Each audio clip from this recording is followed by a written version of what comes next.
Good evening, and welcome to the regularly scheduled meeting of the Bronxville Planning Board. I'm going to have to borrow an agenda from someone, if I could. Thank you very much. The first item on our agenda is approval of the minutes from April 13th. Has everyone read them? And any comments, thoughts? No. Would someone like to make a motion? I'll move. Michael, thank you. Second? All in favor? Aye. Okay, so that takes care of that. The next item on the agenda is, Christina, is this the way this is, we're going with? Gotcha. Okay. So, number 3, site plan application for 24 Sturgis Road. Someone from the applicant like to identify themselves and, I'm sorry? This is the new and improved agenda. Oh, there sorry, we I go. gave you Okay, the old yeah. one, okay. All right, I'm sorry, excuse me. I'm looking at an old agenda. So we're going to move to 132 Parkway Road, and if someone from the application, Hi, good evening. okay, 128, sorry. Good evening. Good evening. I'm Jody Gutierrez, and I'm Vice President of Property Management for George Comfort and Sons. Okay. And I know that you're all volunteers, and we're here on a very beautiful June evening, so thank you for your time this evening to consider our application. I just felt compelled to tell you that I personally have really fond memories of Bronxville from my childhood. I was a Girl Scout, and so I spent lots of time over at the cabin on Paxton Avenue, working to earn badges for my sash and hanging out with my friends on Craft Avenue, going in and out of the stores. And I'll date myself by telling you that I actually remember the Woolworths being there.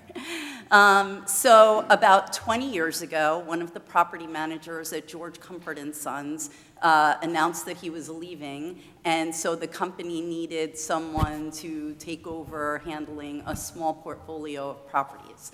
And so I raised my hand, and to my surprise, one of them was right here in Bronxville. And so in 2018, Chase Bank announced that they would no longer be leasing the entire building. They wanted to give back some of the space, and so they were going to give back the second floor and a portion of the first floor. And so the landlord took and did a renovation of the space so that they could lease, have it appear better, and so that they could put it out for lease. And what we found was that we were mainly getting medical users who were interested in this space, and for obvious reasons, because the hospital is right across the street, it's at the foot of the train tracks, and so we were very excited when we learned that NYU Langone, in partnership with Prelude MSO, wanted to bring a concierge-style fertility clinic to the building. So we thought that this was the highest and best use for the space, with very reputable and well-established company. And we also knew that Prelude would bring to the residents of the village of Bronxville a comprehensive fertility program that would, their network is the fastest growing in North America. And so they have the best in care, science, medical options and things like that. And so, this is for anybody obviously aspiring to become a parent, a very important service. And so, as you know, we're here this evening, Dave flew by, seeking your approval for this use. And we brought with us the applicant's land use attorney, Neil Alexander of Cuddy and Bader, and Ron Riemann of Collier's Engineering, who conducted the parking study. And if you have any questions, they're here to answer any questions that you might have. So again, I thank you for your time this evening and your consideration of this application. Thank you, Jody. So good evening, it's Neil Alexander. It's Neil Alexander from Cuddy and Fader on behalf of the applicant. I'm seeing Sarah to my left here. I don't know if you want her to take the lead or we can take the lead as far as the presentation. Essentially, the elements are nothing physically that you see exterior-wise is changing. The second floor is being re-tenanted. It's a permitted use as of right, and as you're familiar with your code, you have the authority to reduce. Thank you. You have the authority in the code to reduce the parking necessary. Health professional offices in a normal circumstance would be a much higher ratio.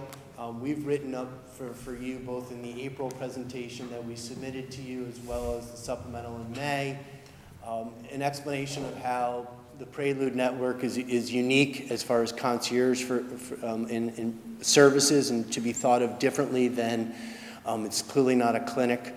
We talked about how there essentially are two portions to the day. There's an early sort of pre-open for the retailers downtown, sort of a 7:30 to 10 a.m. period where there's a little more volume, and then appointments are done at a half hour to a 90-minute cycle for the remainder of the day.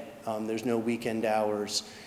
The analysis was sort of obviously at the first blush took into consideration the fact that you have bus lines in the area. Obviously, you have Metro North, and as you're fully aware, the village operates and manages over 600 on-street parking meters, 9 surface lots, and 1 indoor parking garage.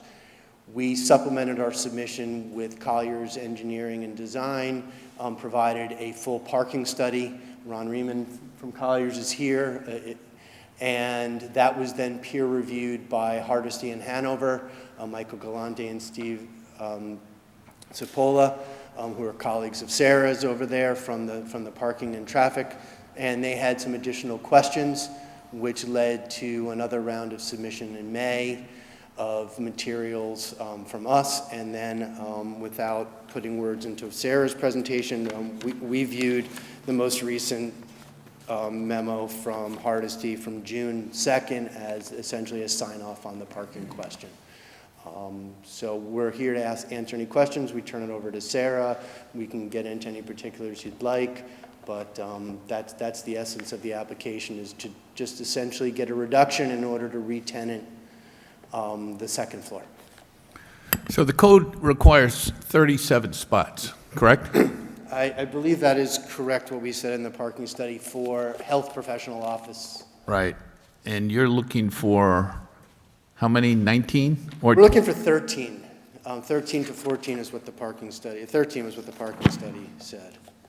And that is a function of the unique nature of our scheduling, that we're committed to being a condition of any site plan approval. And is that inclusive of employees?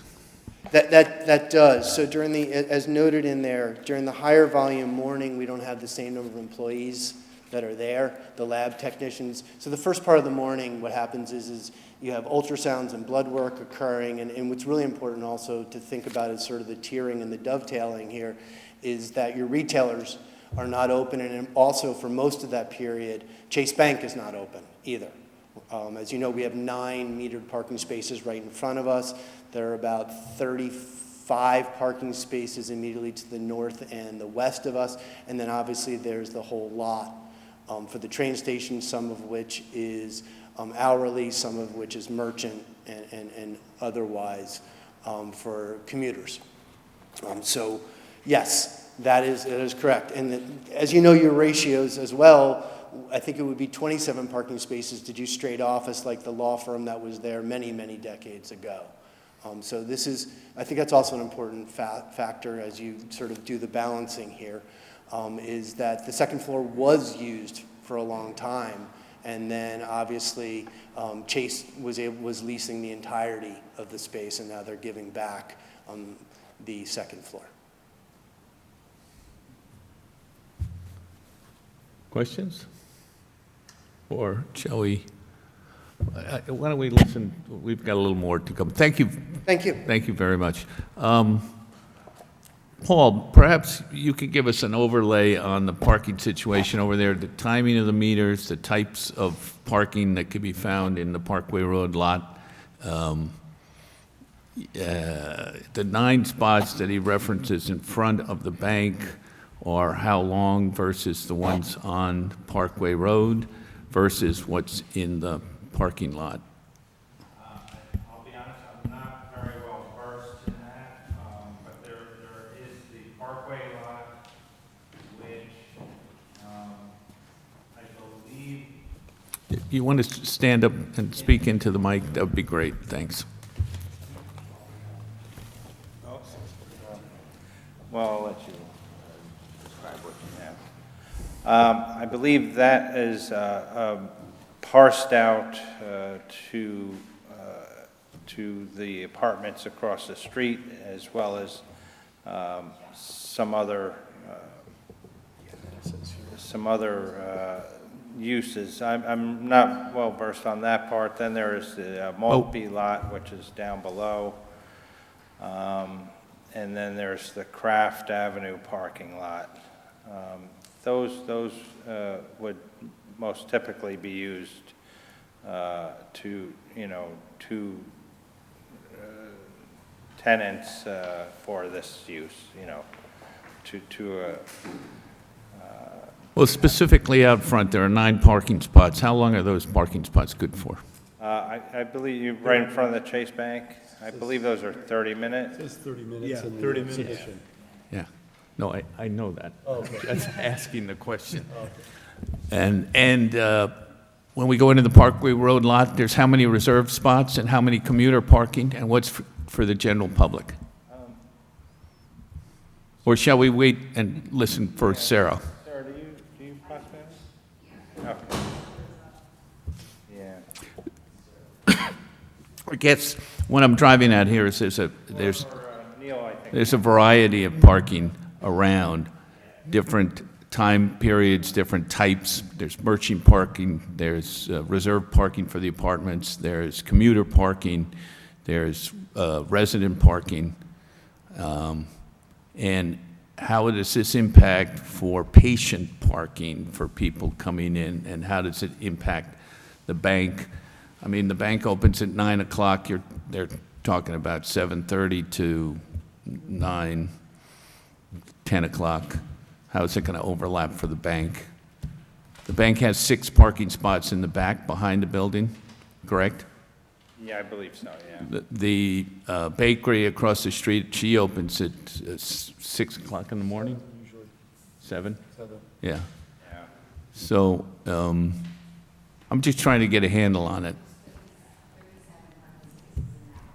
Okay, so the Parkway lot is 37 spaces.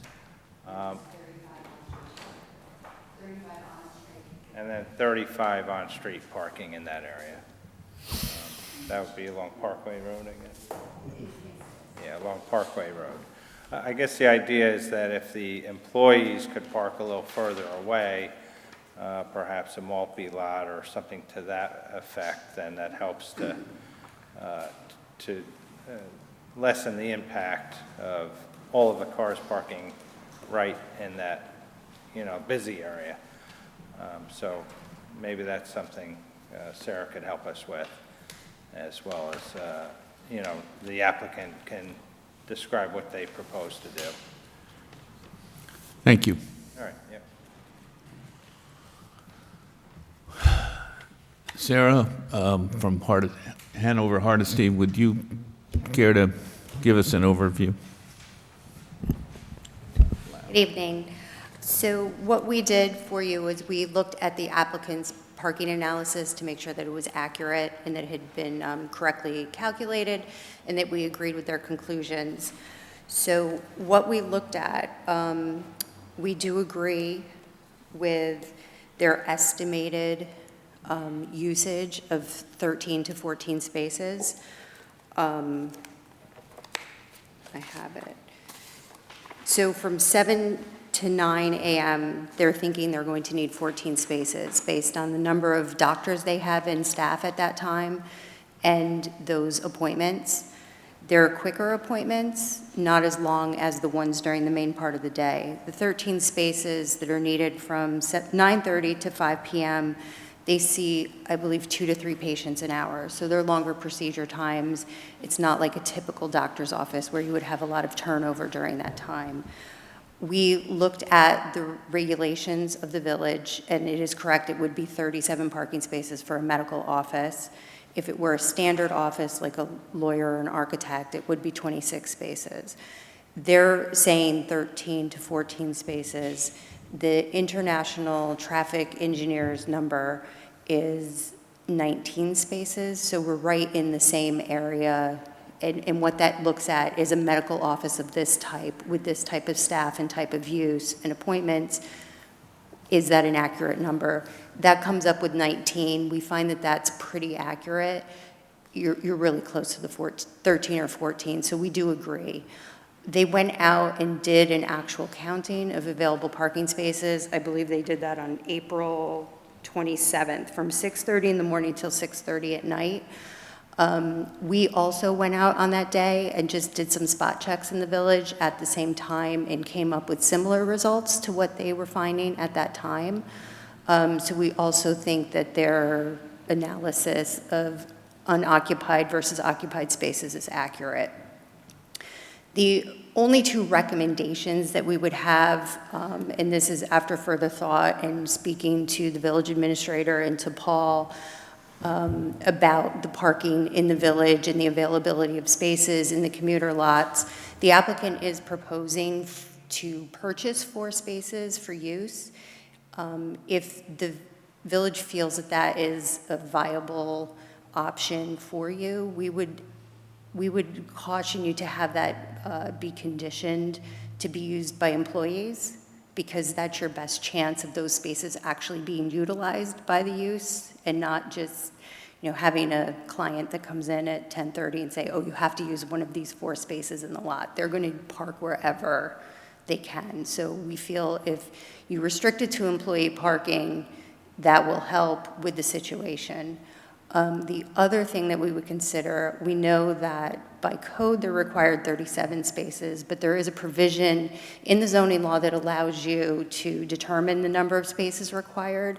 If you were to do that and to allow them to have 13 to 14 spaces as their requirement, you should condition this to be for this specific use only, because that parking was made because of the criteria and the operational procedures of this specific medical office.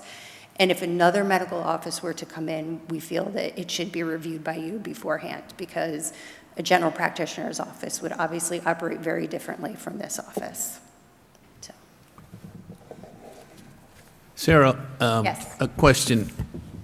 The parking study done now in this post-pandemic world where the commuter population is not as robust as it once was, how would that be impacted, and how would that impact this parking study if we thought about it in terms of a pre-pandemic levels where? We did ask the question of pre-pandemic. Now, obviously, we don't have the numbers that the village would have about number of occupied spaces pre-COVID versus now. But we did ask about traffic data, and the number is about the same right now as far as traffic within the village at this time. So I think the non-commuter spaces is pretty accurate. I know some of the conversation with the village administrator, and Paul, you can correct me if I'm wrong, there hasn't been as many commuter spaces being used, and nobody really knows what the uptick in that is going to be. So I think it really is a balancing act, and I wish I had a better answer for you, but it really is a balancing act for the village if you want to commit 4 of the commuter spaces to an actual tenant in a medical situation. Yeah, there are, in the Parkway lot there, how many merchant parking? There's not merchant parking there, is there? That's in Craft. I think there might be a few spaces. There's, I know Kraft has a yeah, lot Craft of has, merchant. and what merchant parking there is, it's used by the bank. That was a waiver where we gave them 6 spots. Yeah, the merchant parking is from 3 to 7, how it happens in the Kraft lot too, 37 parking spaces. Okay. Yeah. Thank you. You're welcome. Questions? Mr. Chairman? Yes, sir. May I please ask, and I don't know who the best person to address this to is, can I ask a more general question about Absolutely. just the nature of the services that you're proposing to provide in this office? Just to get a better sense of what will actually be happening in the office. Right, so just hold on a second. I'm actually going to read from my own letter because it's the best enunciation as opposed to me being extemporaneous with it. 1 second.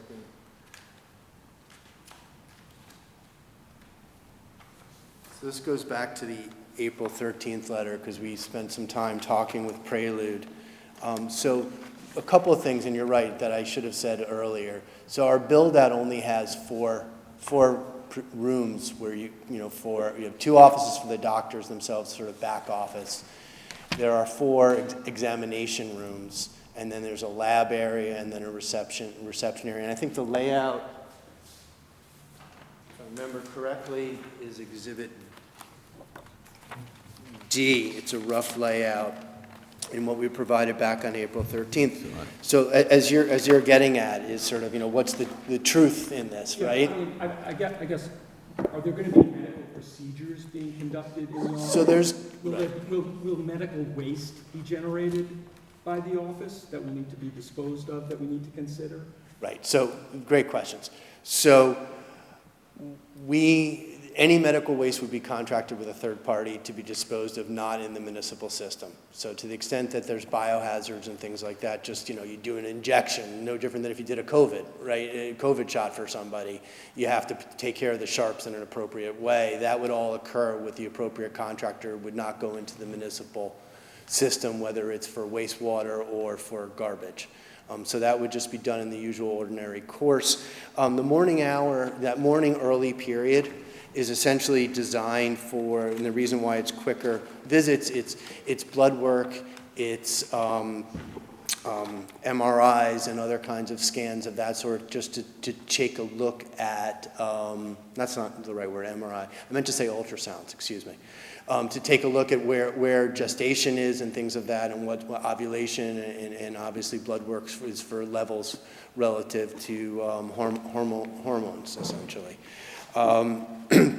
So that has a little bit of a higher flow, but as we said, that's the doctors may or may not be there at that time. Certainly the lab technicians are not there.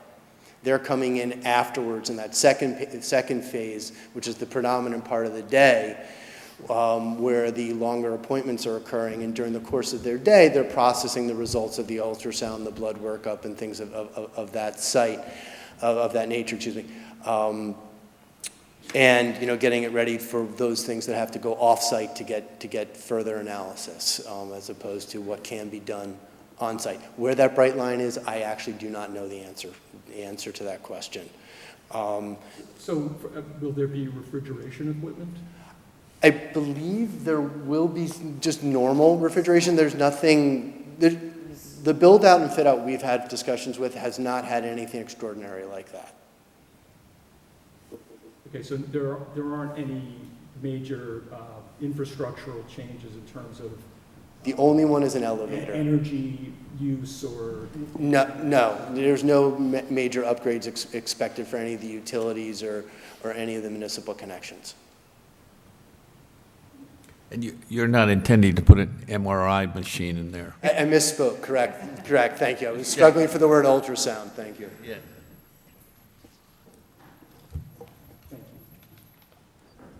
Albert? Sure. May I ask a question? Yeah, absolutely. The spaces in front, the 9 spaces, are you proposing to use some or all of them for the staff or patients? The ones next to the bank? So our expectation is that, we're very open to this, is that the patients would be no different than anyone else who would patronize any other business, and that we weren't going to put any specific protocols onto our patients, and that they would find parking as available. No different than someone coming in who's working from home, grabbing a sandwich during the course of the day. We do believe that we have a unique location in the sense of right next to the train, and that as over the course of time, employees will come to us by train, some, and that's an advantage. And also, when things do normalize a little bit more, we also anticipate that people who are commuting to New York City, who are in this stage of their life, may get off the train, go to their appointment, and then quickly get back onto another train to continue on their way to work in the city. So the parking study actually didn't take into consideration any bypass credit for those activities. And you also know that we have 2 bus lines that come nearby too. But we didn't take any credits for that in doing the analysis. The employees are the ones, that's why it's part of what we thought was, obviously you have 12-hour meter feeding. There's a mutual benefit if we can have the 4 parking spaces on a buyout for our employees, that they don't have to feed the meter. Also, I think, just reading from your own parking department's website and sort of throwing it back there, is the thinking that they've had, and that I'll extrapolate with, is by not having people in a metered spot, but it's bought out for the day essentially, then the other metered spots become more easily and readily available for patrons. I'm just sort of sharing what's on the website, actually. The only reason I would ask that question is that area in general is quite chaotic at like 6:30 to 9, with people parking all over the place to drop off their loved ones to rush to the train. So it gets a little chaotic in the morning, that little area. And then the other question I would have, I don't know if it's for us, for Paul, is if we were to allow 4 spaces to do a commuter buyout, if you do a commuter buyout, the way that we do it as commuters is you get a little sticker that goes in your car, so we'd have to figure out how that works. Then you can just take any spot you want, but if you have to have that sticker, so if we were to allow 4 spots to be commuter buyouts, you would have to put those on 4 cars that would be taking those 4 spots on a more permanent basis? I think the merchant buyout, at least from the website, I'm talking about the commuter, I but- thought we were talking about the commuter buyout. Okay, I'm sorry. Okay. The merchant buyout, yeah, I think the question is, we don't know if there's spots in that area. There are a lot on Craft. Okay, that was my other just point. Thanks. Thank you. The other issue with this is the change of use, right? Medical professional. That's a change of use issue. But let me just query my fellow board members here. So you've heard about the parking, the issues. There is,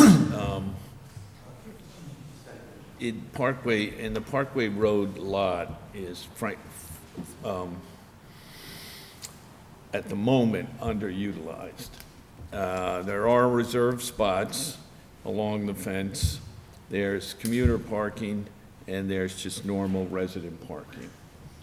The merchant parking would, as far as I know, is not in the Parkway Road lot. It would be in the Craft Avenue lot, so whoever, or these 4 spaces would have to park in Craft, walk under the underpass, and come to work that way.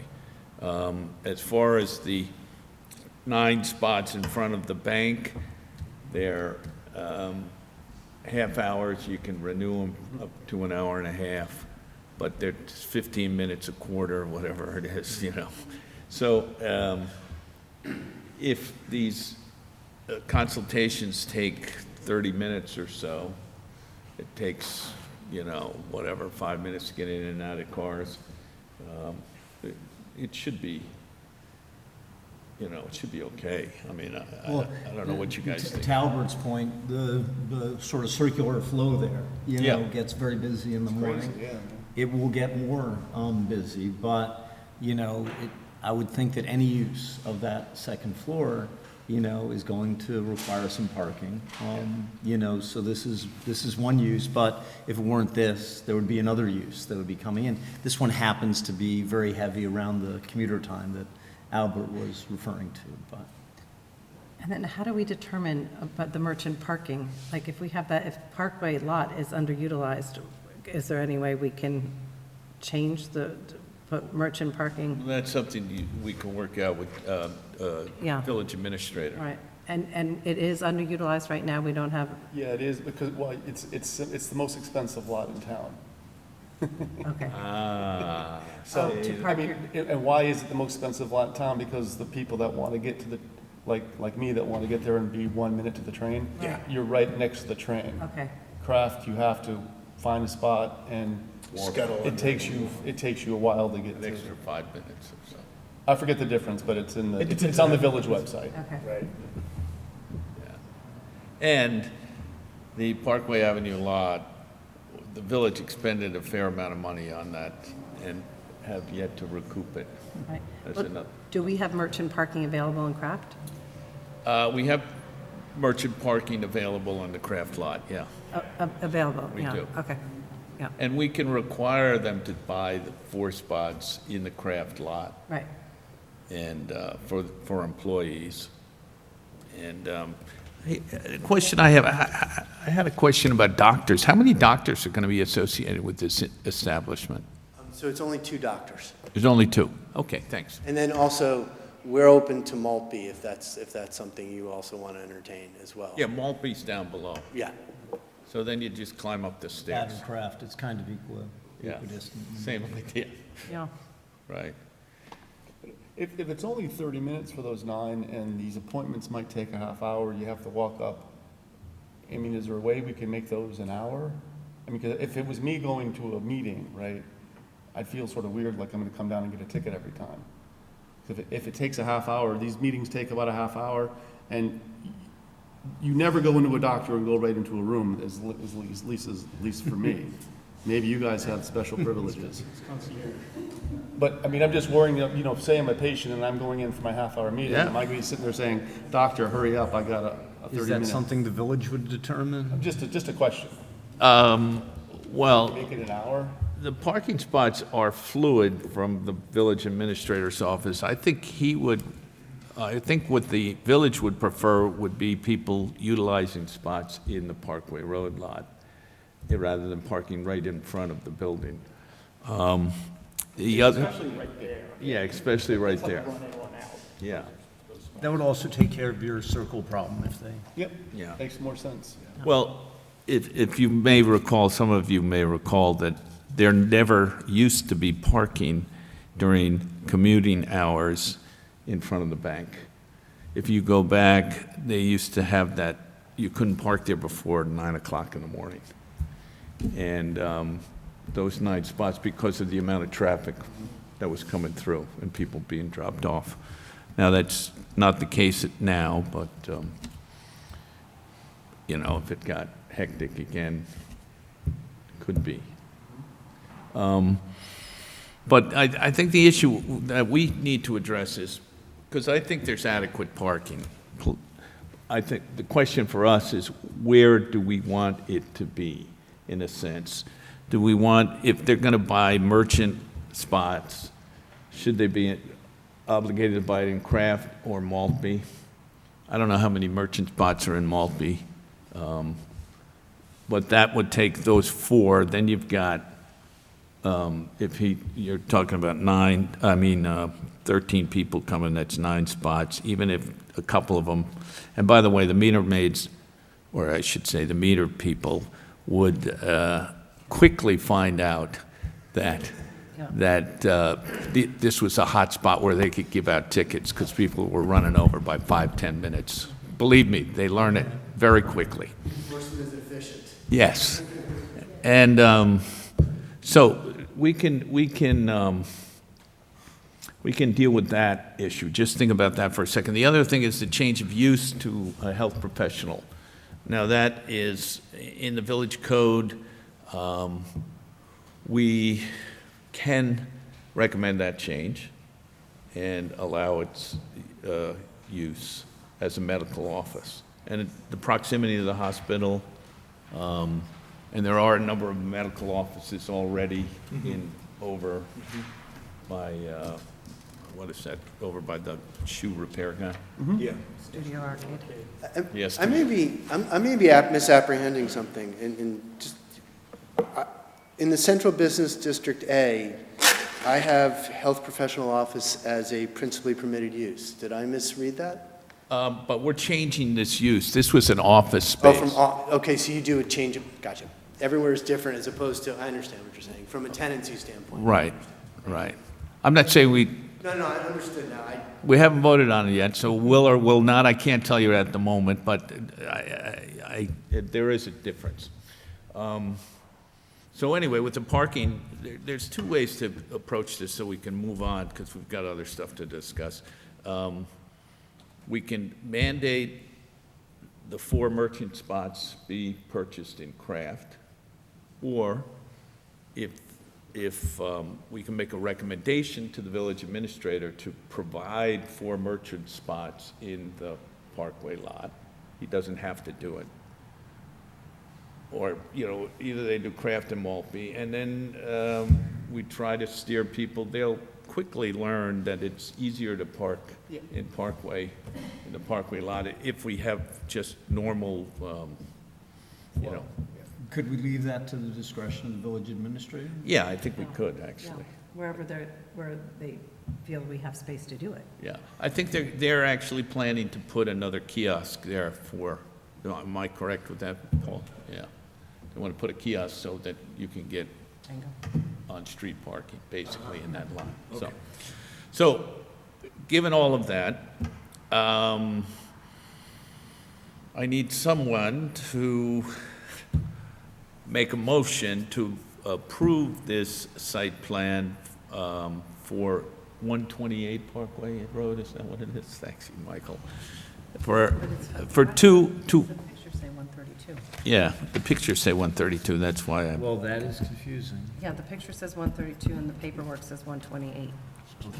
And the agenda I have says 132. 128, the name of the entity is 132. I think it just goes back from something else. So the address is 128, that's what we should be approving. okay, so the address is 128 Park. So I need a motion to approve the the office change, the health professional office, to approve a health professional office.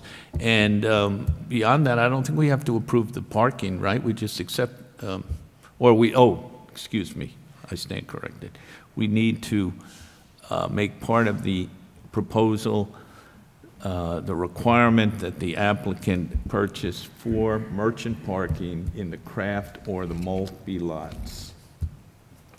His discretion. And that the reduction in parking is specific to this applicant. Is specific to this applicant, and exactly. Thank you, Sarah. Yeah. We were listening. Yeah, so we're allowing them to say 13, 19 spots, whatever, and the code says 37. So those are the 3 items that we're actually going to approve here. So, Ashley, why don't you make a motion? Would you like me- I'd love. Yes, I'd like to make a motion that we approve the change of 128 Parkway to health, is that right?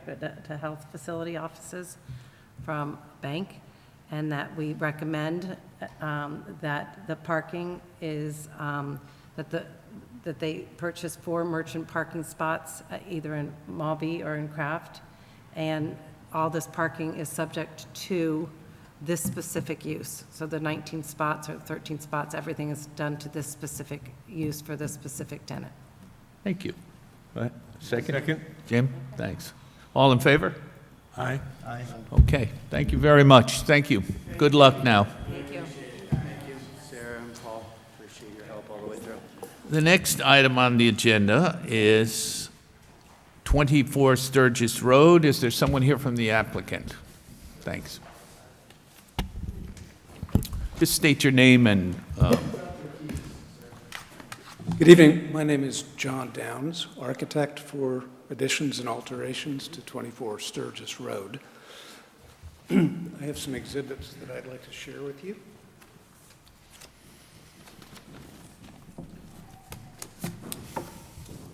thank you, Sarah. Thank you.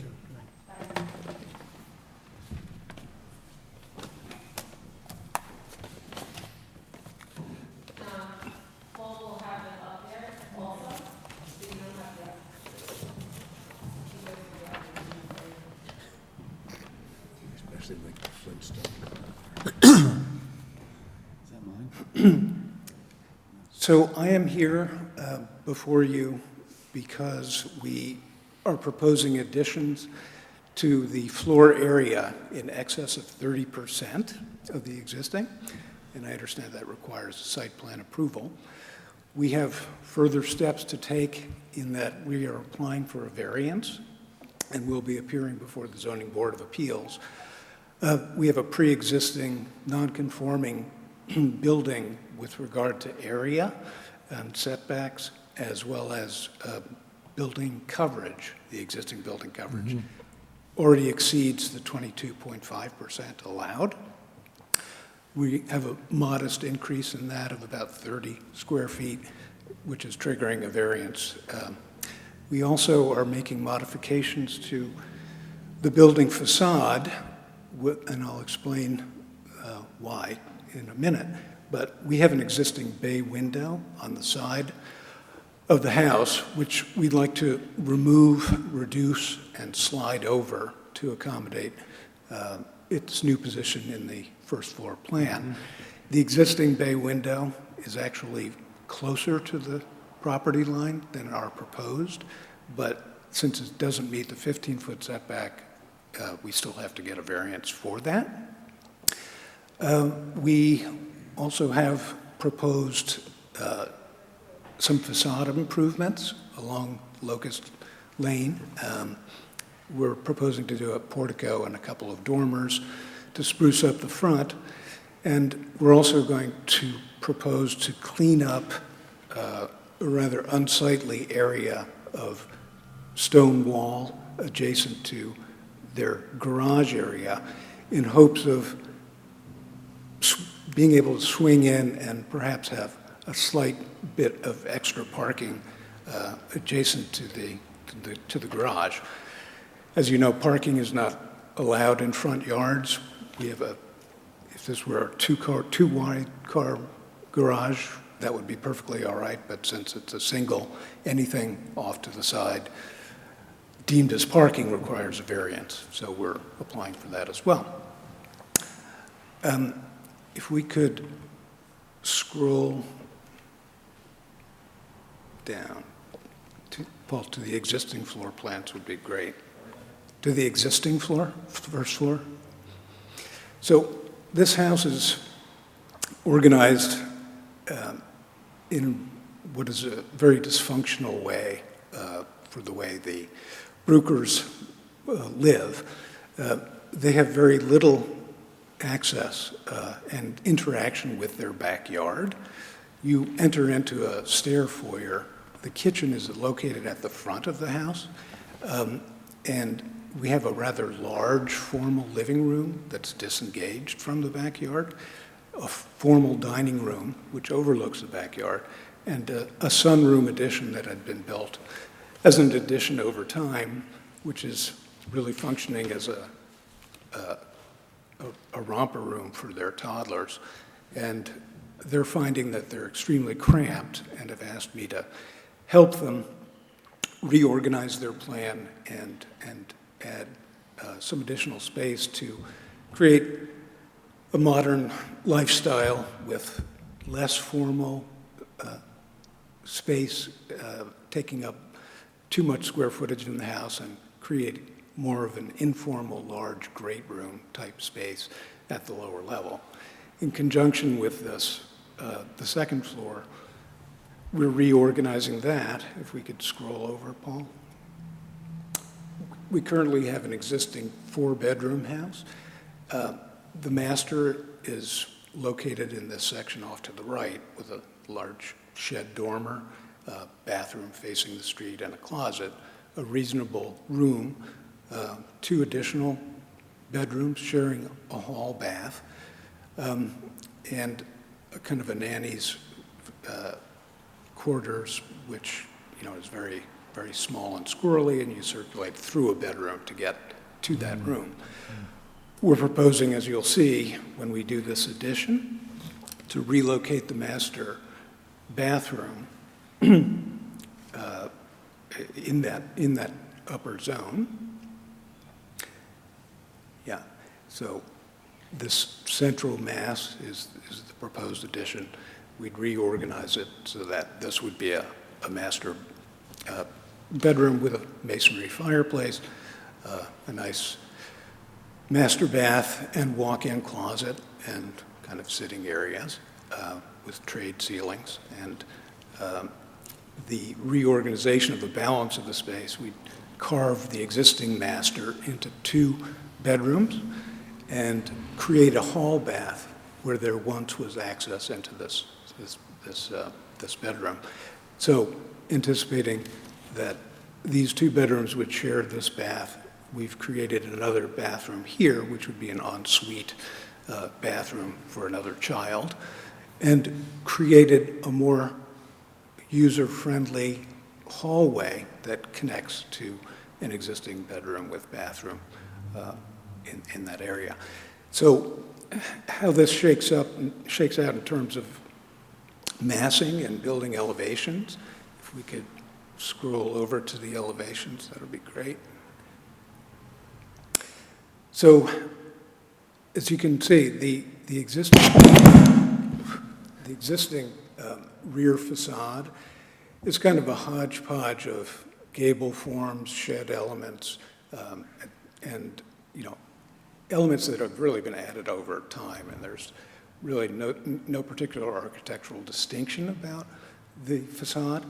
In attempting to reorganize this facade, we're proposing this building to come out pretty much covering an existing patio area and popping it up and reorganizing some of the gable areas here to create one central frontispiece with a masonry chimney and a small patio off to the side for barbecuing and the like. If we could go to the next slide. This is looking from the north. Currently, the existing bay window is right in through this section. By reorganizing the first floor, we've slid this over, and that's one of the things we need a variance for. The kitchen is behind here, and this will be into the family room, and that's the master bedroom up above. If we could go back to the first floor plan, Paul. That said, reorganizing this first floor plan, we're still coming into our stair hall, but we're converting the existing kitchen and large living room into 2 smaller spaces that one would anticipate in a classically designed house, formal spaces at the front of the house, parlor, dining room. So in this case, dining room and a smaller parlor, and here's that bay window that we're relocating from here. And to basically take the entire back of the house and reorganize it so that we have a large kitchen with plenty of seating around an island, a large family room with seating area and dining area with a masonry fireplace, access to this stone patio out the side, and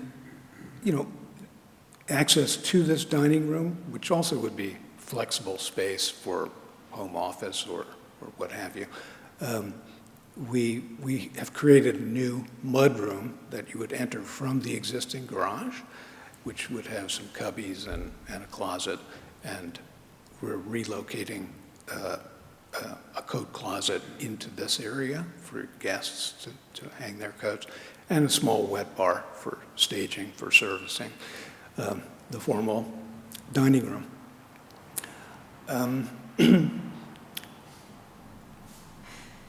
As far as the materials, we're proposing new Marvin windows and siding, wood siding to match existing. We are proposing facade improvements along Sturgis, where we would introduce a couple of dormers and a portico, kind of a classic tripartite beautification effort. That sums it up. Where does your overage come? In the new building? In the new structure? Yes, we have floor area ratio-wise, we Yes. don't exceed floor area restrictions. The only reason we're getting site plan approval, I understand, is because we're adding more than 30% to the existing. So with FAR, we're good. We're conforming with regards to usable open space, we're good. We're 30 square feet over in terms of building coverage, and that is, a combination of building and patio, but the building is pre-existing, non-conforming, and I think we're really adding 60 square feet over in terms of the building coverage. How big's the lot? What's the size of the lot? The lot is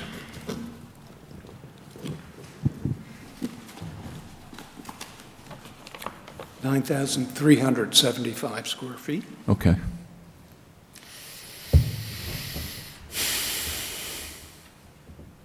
And you're aware of the code in terms of the increase and being what you're proposing, the extra 60 square feet?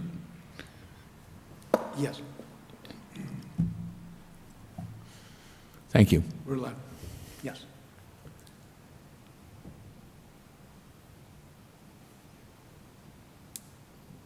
Questions? You said you have to go for a variance. What was the variance from that window that you said you were talking about? Yes, yeah. Because it's in the front now, or the front side, or how does that? So there's a required 15-foot setback on a side yard, Right, so And- that's going out. and the existing Window bay does, window is 11.8 feet away, and So it our already does. proposed is 12.75, so we have to go. yeah. And the driveway. And the driveway, yeah. And again, that little driveway area, it's really existing paved area with a stone wall, and it's rather unsightly. So we're really not adding any more impervious surface. We're just proposing to take off that wall so that we can use that, for vehicular width. And Is that wall on the property line? the wall it's off the property line, Just inside the property. so it pretty much just goes to the outside edge of the wall. So once we remove it, we'll pick up a little bit of space, measuring 8 feet 6 inches from the edge of the garage. Just a quick question. The real increase in bulk isn't to the north, it's to the south. It's into the backyard. And so from the perspective of whatever house is to the south of that on the next street, this is a fairly substantial change, I think, in what they're seeing in the proximity of the house. And so, I would just be curious, to see who lives back there. Oh, you Okay. do, okay. So You'll get a chance. you understand my question? Okay, thank you. So the owners have contacted a group of neighbors, and I submitted a couple of letters of support. They're not in the back. They're on the sides. Or the front. Yeah. Yeah, the front. Right. Yeah, I've So got. they don't see the change.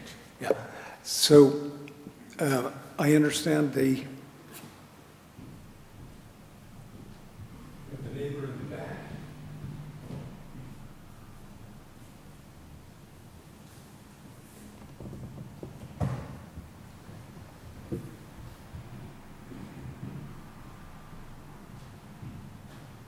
From what I understand, they are a new neighbor. They've just purchased the house about a month ago and have not fully moved in yet. But according to the Bruckers, the owners of 24 Sturgis, they did engage in some screening of plantings. You can see this row of trees that they've planted. This is looking from the Bruckers' yard right to their house. We anticipate that this is going to fill in quite densely, and they might not even see this addition, but they have been made aware of it. And if we had a letter, I know they're very busy. If we had a letter, I would have brought it, but as far as I know, there's been no objection.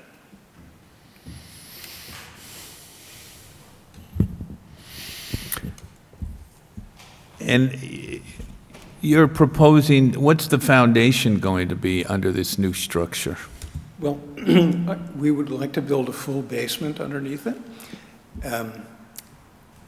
You know, again, currently, there is a large patio there, and pretty much the addition is on the footprint of that patio. I know that there have been, you know, concerns about drainage and the impact of construction on potential underground water courses. You know, that's something we always are very cognitive of and flexible when it comes to, you know, mitigating. We don't want to increase runoff to anyone's property.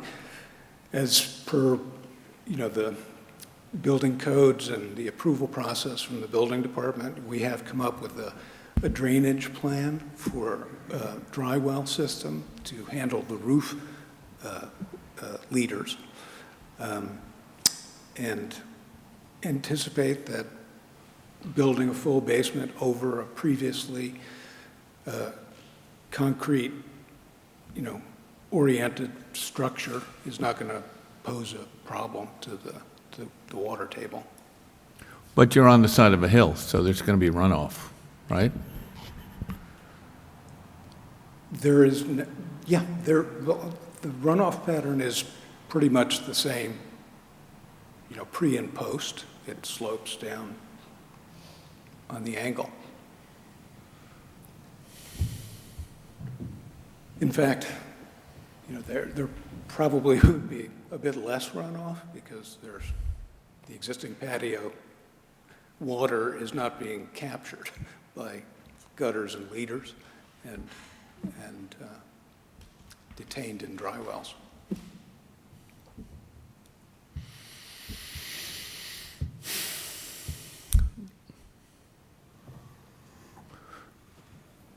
Anything else you'd like to add, John? Okay, thank you. Anyone have questions? Any more questions for John? Maybe because I'm biased, because I'm in this picture too, my house, but it looks like, reading the plans, it's a complete gut job of the whole back of the house. You're moving a kitchen from one side to the other. You're taking quite a large patio and making it a basement and 2 stories above, and changing a master bedroom. So is this it seems like it's a pretty expensive thing. Is this in your estimation just going to be a unoccupied house for a long time, or? No, I think we anticipate that it's probably going to be about a 5-month construction project. You really believe that? Well, you know, it's a challenge these days with the supply chains, but we're doing our homework up front, so hopefully everything will be lined up. Okay. How are you to get equipment into the back? Because obviously you're going to have to dig a hole to build a basement and to build stuff. I mean, it looks like, and that other thing, how do you get back to it? Is that driveway big enough to allow machinery to get in?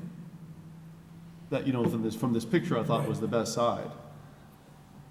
Oh, there's a picture there, yeah. One more? I think you'd really probably have backhoe come in on the north side where the bow window is. There's enough room there? Yeah. It's going to be 12.75 feet.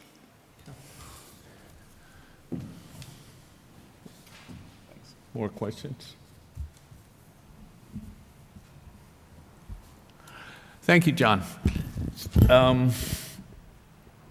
Recall that one of the reasons we changed the zoning requirements, part of the reason why Mr. Downs is here in front of us tonight, is there were any number of projects that are taking houses like this within the village and increasing the footprint ever so slightly. I recall about 15 years ago, we put a stop on someone who, in this neighborhood actually, who had torn down a house and was 2 feet over, and Paul's predecessor made him stop work, moved the whole place back. One of the reasons we have this FAR ratio issue and the percentages, and we're so concerned about the change in percentages, is because every time we see one of these, it's always incremental. It's always, yes, there are lots of properties that have been built that were not up to code as it exists today, but the purpose of the legislation or the change in the codes was to prevent more of these from coming before us. I think you're aware of that. And building a basement is, while probably helpful to the house, and certainly for the structure, it's important to have a base. It does impact the flow of waters. Recently, we've just had flooding throughout the village, and some of that, I won't say where or which ones, but some of that is due to the fact that construction has been done that pushes water in a different direction. And yes, one person benefits, another person doesn't benefit from it. So these are concerns that we have from the village perspective. And I wish more architects, when they look at some of the plans that they're bringing before us and into these houses, would understand that, because, you know, my feeling is that, you know, give them an inch and they take a mile kind of aspect. So I don't know how other people feel about this, but, and this house is clearly, you know, was an old colonial, right? And now they're gonna do, it looks, from the looks of your plans, extensive work. And I'd be very surprised, I mean, it would be nice to see construction plans in terms of how long the construction period would take. Because we've had people come in here and say 5 months, and it turns out to be 5 years. And we don't want to see that. I don't think anybody's neighbors wants to see that. And I'm not suggesting this is a small plot, but it's a small plot that has an impact. So I'm just bringing that up for your benefit, also for my fellow board members' benefit, to think about it. Something we need to think about. We changed the laws, literally, the codes, for a reason. And we're already, I've been asked 3 times to bend those new codes.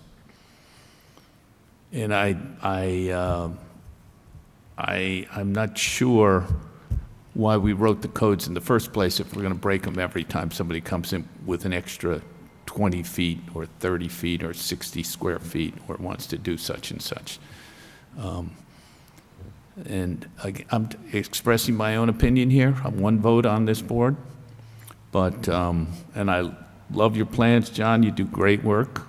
I think it's exciting, but I think it's a little over the top from my own perspective. And it does not conform to our code. So, having said that, I want to open this up to the public. If there's anyone from the public who'd like to speak, please come up to the pedestal and identify yourself.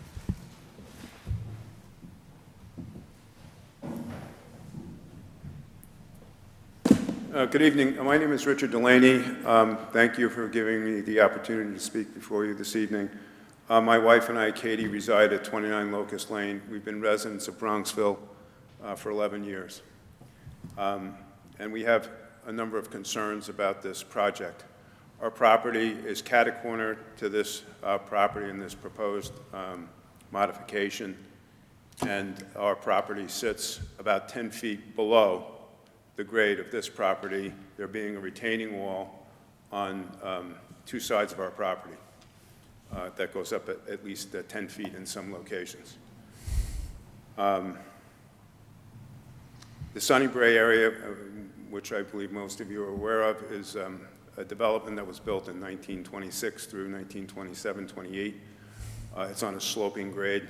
Sturgis slopes down towards Locust, as does Holmesdale.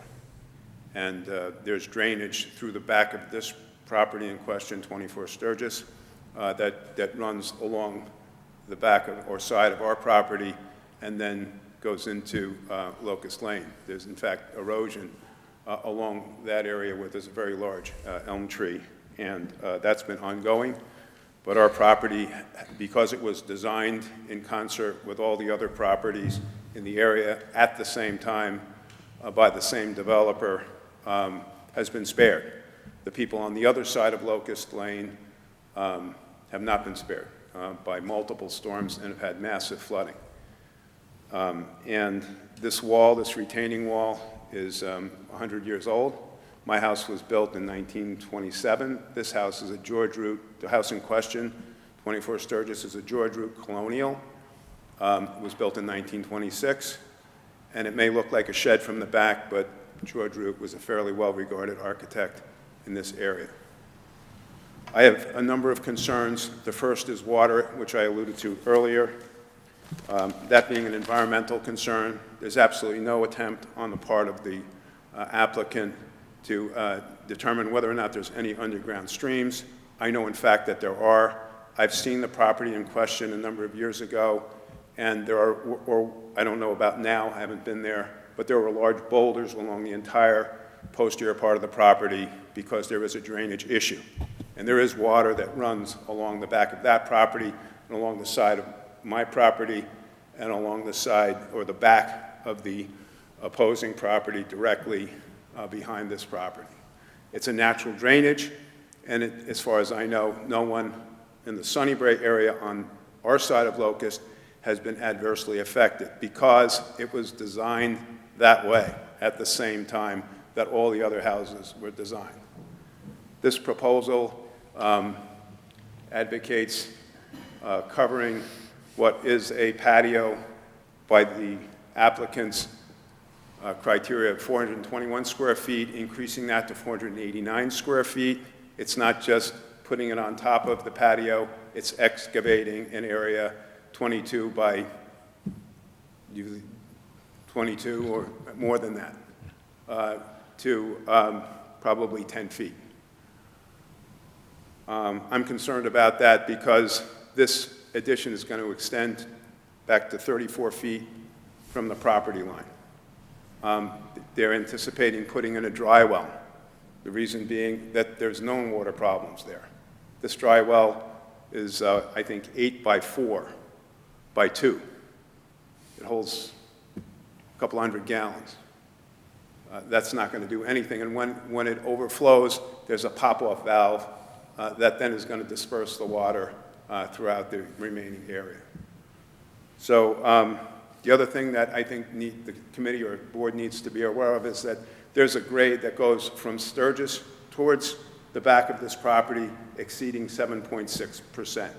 That's a sizable grade going towards the back of the property from Locust. That's using the applicant's graph of the elevations in the area. The lowest part of their property, according to his calculation, is right where my property adjoins, right where this wall, the apex of the wall comes. He wants to bring the dry well to within 10 feet of the property line on the back. I'm concerned about my retaining wall. If that wall comes down, that's going to be a problem for myself, my neighbors, and potentially a safety issue. The other concern I have is aesthetics. This new addition is going to go up over 30 feet. It's a monolith. There's absolutely no interruption. He maintains that the elevation in the front of the house is the same and it's not going to be altered, but that elevation is broken. It goes up and then it goes back. It's a standard colonial. This is going to be a monolith. It's going to go up 30 feet from the property line. If you look at his calculation, the midpoint of the roof is 25 feet. So it's going to go up 30 feet. My property is 10 feet below their grade. So within 30 feet of my property line, there's going to be a building extending 40 feet. And it's not, this is not in the character of the neighborhood. It's not in the character of the village of Bronxville. Even looking at that scale drawing there, it doesn't even match the rest of the house. And we've had in our village too many of these, as you pointed out earlier in the conversation. There's been too many McMansions built. And that's not the character of the village. And I, for one, don't want to see it happen in my neighborhood and certainly not in my backyard. I feel for the fact that perhaps they need more room, but if they need more room, they should buy a bigger house and not impact all the surrounding areas. As far as the next door neighbor, they just moved in June 1st. They're not familiar with the topography. They're not familiar with anybody in the neighborhood as far as I know. I've only met them briefly. The other house immediately adjacent next door, that house has been sold, and I don't know that the new people who are in contract to buy the house are aware of any of this. On the other side, there's a vacant lot. So the people that are impacted the most are myself, the people directly behind us, and the people downstream from this construct.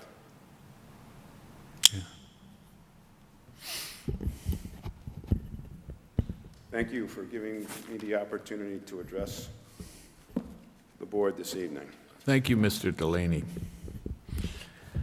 The other thing I would say is I would just submit, these are maps Okay. from the Westchester County GIS. So you can get a better idea, because I don't think that the map that was portrayed here accurately represents the topography in the area. Gotcha. I will say that I did, I have a topographical map of the village. I have a topographical map of the village. Yeah.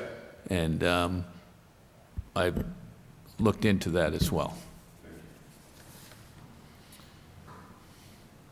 Yeah, look, the water issue is an issue that just has come up recently with the last storm we had, where we had over 2 inches of rain dumped in an hour, and significant flooding in many different parts of the village. And impervious surface is part of the problem. Also drainage, whatever. I mean, there are issues, but I think, so having said that, let me open up the discussion here to my fellow members and get an idea of what people think here. I'll kick off one quick thing. I'm, I guess, unsurprised that someone who is living to the south of this might have a different view than someone who is living to the north of this. The extension and the elevation from the south, are a considerable change. And I think, in putting in place the 30% figure for things to come before us, I think it was so that we'd have a chance to, take a view of these things before it was too late. So it's that south elevation that's my question, so I'll stop there. Albert, your neighborhood. Does the Belceras, the people that bought it, do they know about this? Was The people that bought the Balceros house, do they know about? It's the one on Locust. Just, if you're looking at the front of this house, it's the one to the right on the end of where Locust meets Sturgis. No, that's not true. There's one on the corner. If you look at the map, that's why. The three houses. This map doesn't accurately reflect the properties in the vicinity. If you look at the map from Westchester County GIS, it demonstrates all the properties in relationship to one another. So the 22 Sturgis is an empty lot?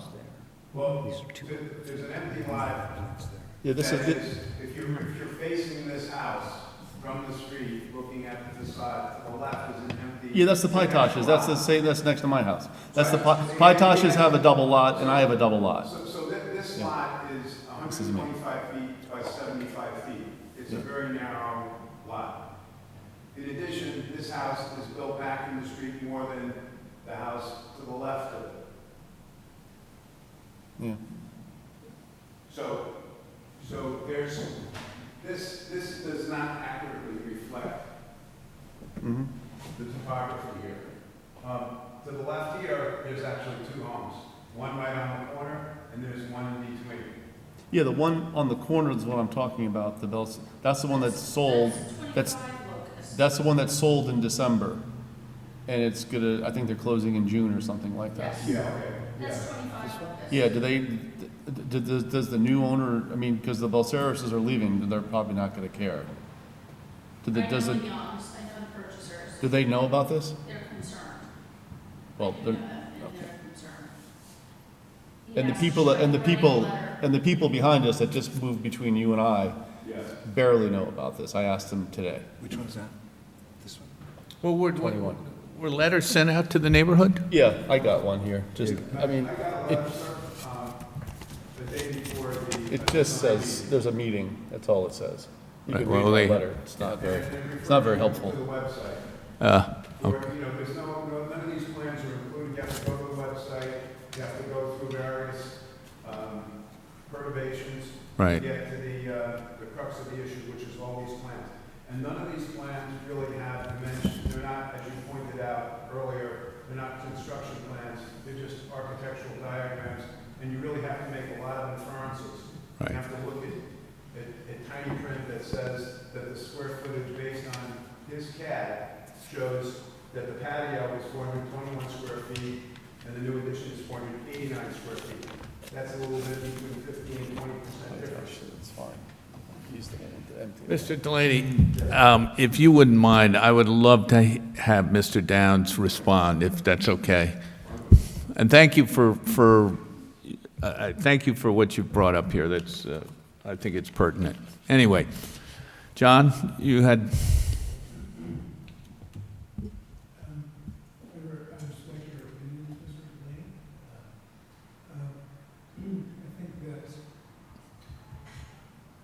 Exhibits that have been put forth in terms of aerial photographs do depict the neighbors in relation to the existing house. I understand that there are drainage concerns downhill from the site. There's 7 to 10 feet below, claiming that the building is going to appear 40 feet high. I think the building is going to appear 30 feet high, feet from grade, and you're just downhill from that location. So, again, I don't think that the massing is going to be as onerous as you would think, looking at it frontally in an elevation. In perspective, I think it's going to organize that rear facade, the central gable element that is reflecting some of it. I think it's consistent with the existing architecture.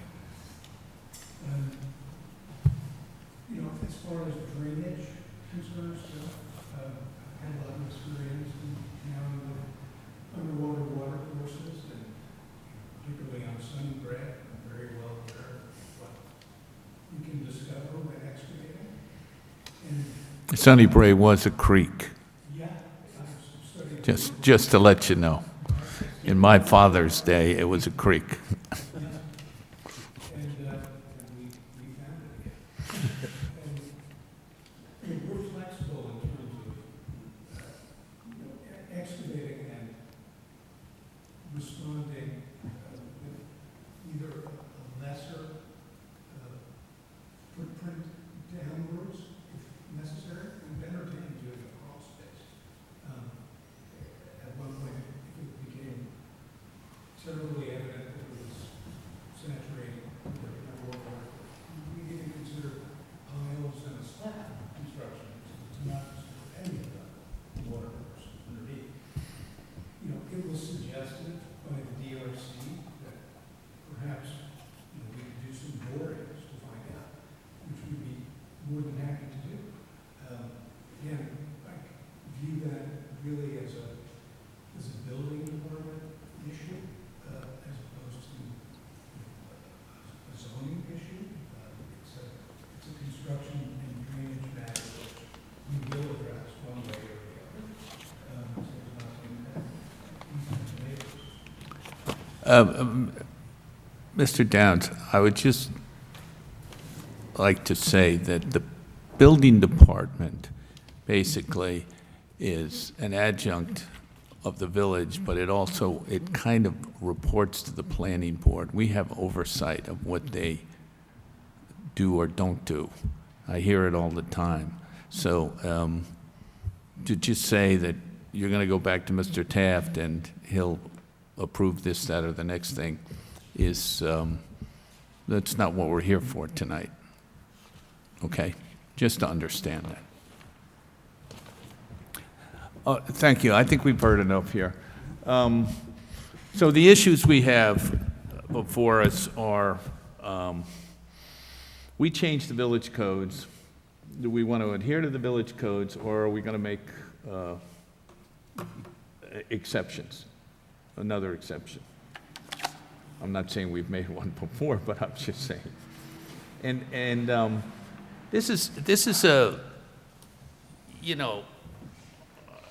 with all due respect, I think the two people in this room who go back the furthest in this village are Peter behind the screen back there and myself.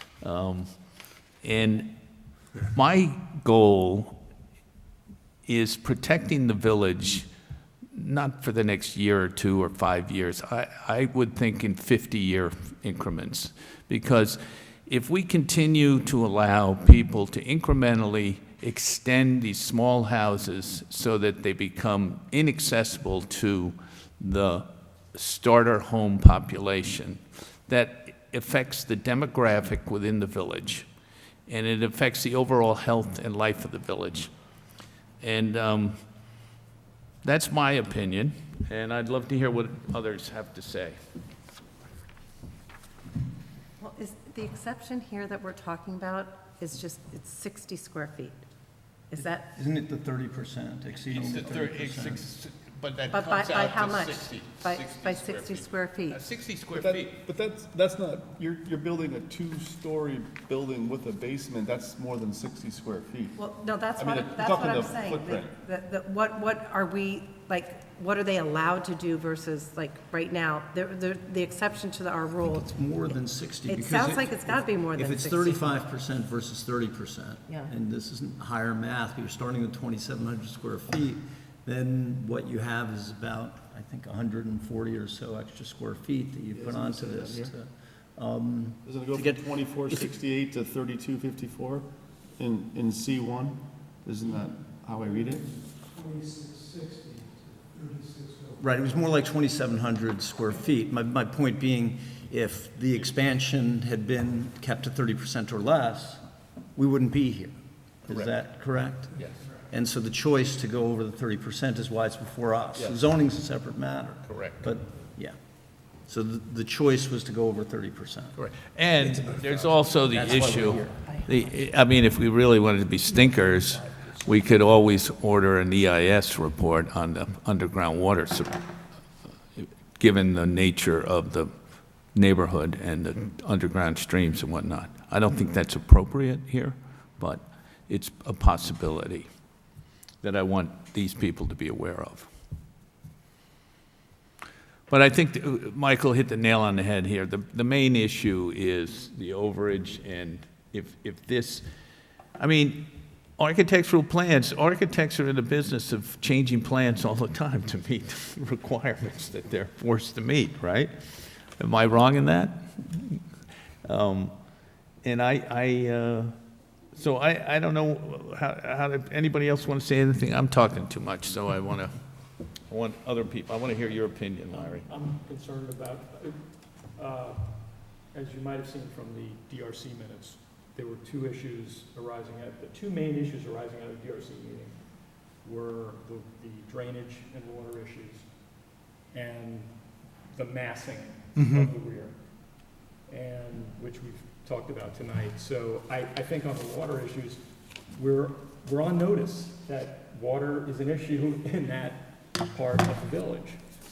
So I would be very uncomfortable approving it as presented based on the water. And I would also want to see, and I think we recommended this at our DRC meeting, some 3D renderings for the benefit of the neighbors that would be visually impacted by the work, to see what it would actually look like, to also to Mr. Delaney's point about how massive it could potentially look. So I'm not comfortable with it as it's currently presented.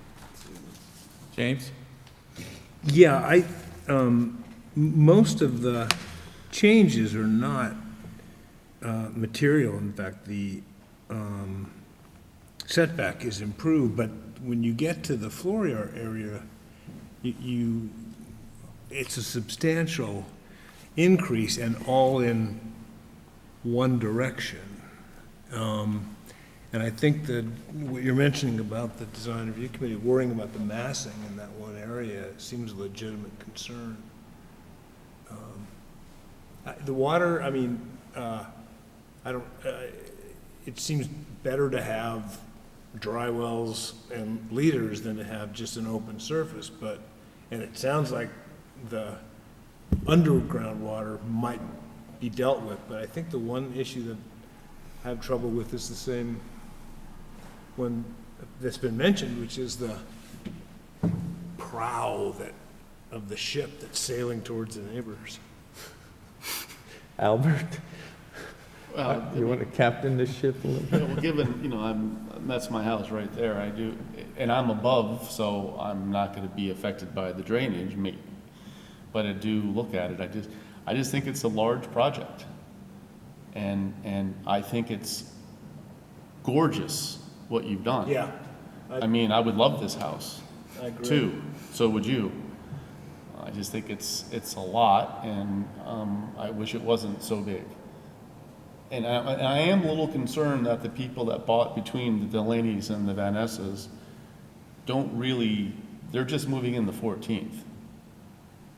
So I'm not sure if they really know what's coming to view in their backyard. And I know they've planted these, I've talked to them, they've just planted these arborvitaes, which will become quite large over time. But the Delaney's will see a lot more. Nick and his wife, Chrissy, will see a lot more. And I just, I think it's a little big. Well, luckily, Albert, you don't have to recuse yourself because you're an alternate and you don't really get a vote here. But I wanted to hear your opinion because I know you live in the neighborhood. Okay, so this is where we stand.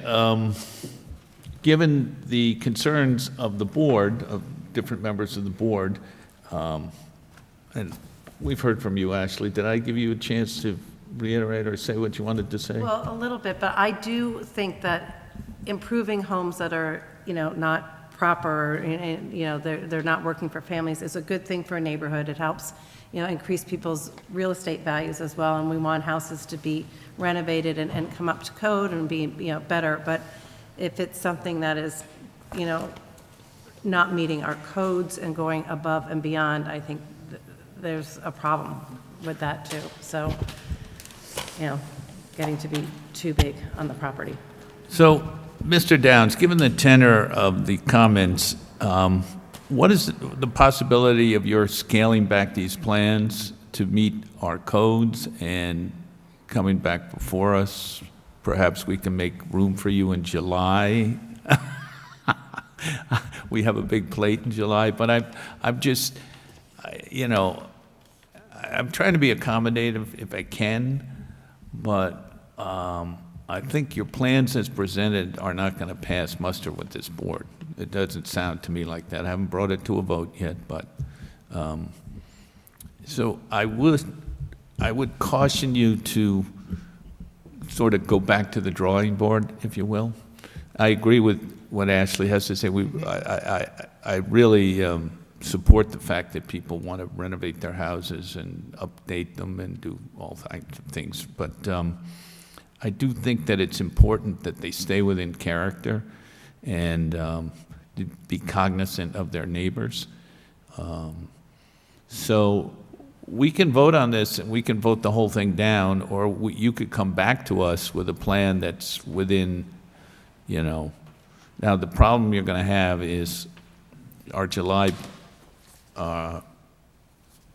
agenda is full, according to unless we want to stay till 10 o'clock at night.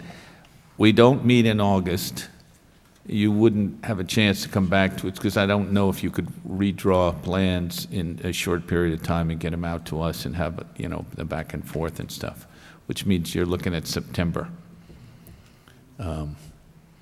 But Gary, just one thing, if he brings the delta in the size under 30%, Yeah. correct me, he would not be in front of us.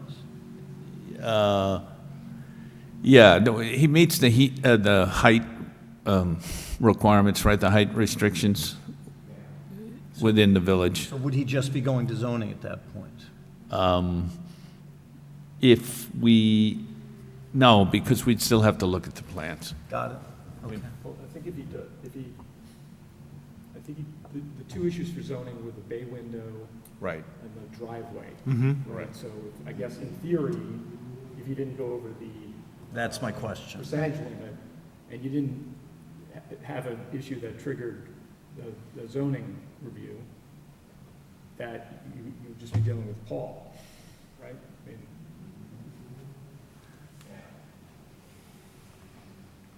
Or you submit a new application and just withdraw this. That might be a better way. Submit a new application. But are we required, I don't know the answer to this, are we required to take some type of action on this application within a certain time period? Or it's deemed to be approved? No. Because I just want to make sure that if we No. don't vote tonight and vote in negative, and we invite Mr. Downs to return with revised plans, that through the passage of time and our inaction, or lack of formal action, that it wouldn't be deemed to be an approval. We are going to pass a motion tonight, one way or another, to come back with approved plans, or we're not going to approve these plans as they are. So I would say I need one of you guys to make a motion to not approve the plans as presented, to have him come back with plans that are within the guidelines of the code, and, just rethink it a little bit. I mean, I don't know how to, I'm not great at wording a motion. I think Ashley did a great job before, so we could make her do it again. And what about anything to do with the environmental study? Well, the environmental that's kind of like whipping the dog, so to speak. Okay. You know what I mean? But it's going to happen anyway. I mean, the due diligence, it's out in the open and everybody knows. We could ask them to, Consider a crawl space versus a basement. That would maybe, then you're not digging and making more water problems, right? Right, you're not. Because if you're building a basement, then if there is a stream, then you're diverting it to the people that are here and other people that are not here. You're diverting it the wrong direction, right in the middle of the lots, right? If Like there- crawl space, how much do you need to support a two-story structure? You need something, it can't be ground. Usually the crawl space is 3 feet. And what do you need? Like, is it a concrete? Do you need, underneath this, if you were to reduce the size of it and still build it within the plans, the code, how much underneath do you need to support the structure? Well, the bottom of concrete footings typically go 42 inches below grade or to undisturbed soil, so that it doesn't heave with frost. That Right. is where we go. And then A crawl space for access to things, yeah. for mechanical equipment, but it's very shallow. But if that's disturbed soil, then you would need to go down to the existing foundation. So the foundation could conceivably go down a little further, depending on what we find. Well, you know, perhaps he could give us not, I don't want to call it a study, but some kind of indication about the water flow underneath the property that you're, you know, if you drill holes or whatever. What's it called, borings? Boring. Is there, that would probably help a lot of the neighbors, don't you think? To have some kind of, you know, have an idea of what kind of water is going in there. I don't want to add more things, I'm just an alternate and I live there, so I'm biased, and I apologize, but. That's okay. I just want it to be the right for. You're okay. I'm actually more concerned about the town over 50 years, and also being a neighbor concerned about the size of it. So, okay, and that being said, rather than drag it out all night here, I would say that, would someone like to make a motion to reject the plans as presented and to allow the applicant to resubmit plans that are within the guidelines of the village municipal code, and add anything on to that motion? And responsive to the concerns that have been raised tonight by the Yeah, planning board. yeah. Responsive to water flow, you know, things like that. I'll give it a try. I move that we reject the plans as presented and invite the applicant to resubmit plans that are more in keeping with the letter and spirit of the village code and that addresses concerns raised about water issues. Second? I'll second that. All right. All in favor? Service. Aye. Okay, there we go. Thank you, John. Hey, guys. Peter, thank you very much. Our next meeting will be July 13th. For those who can make it, we'd love to see you here.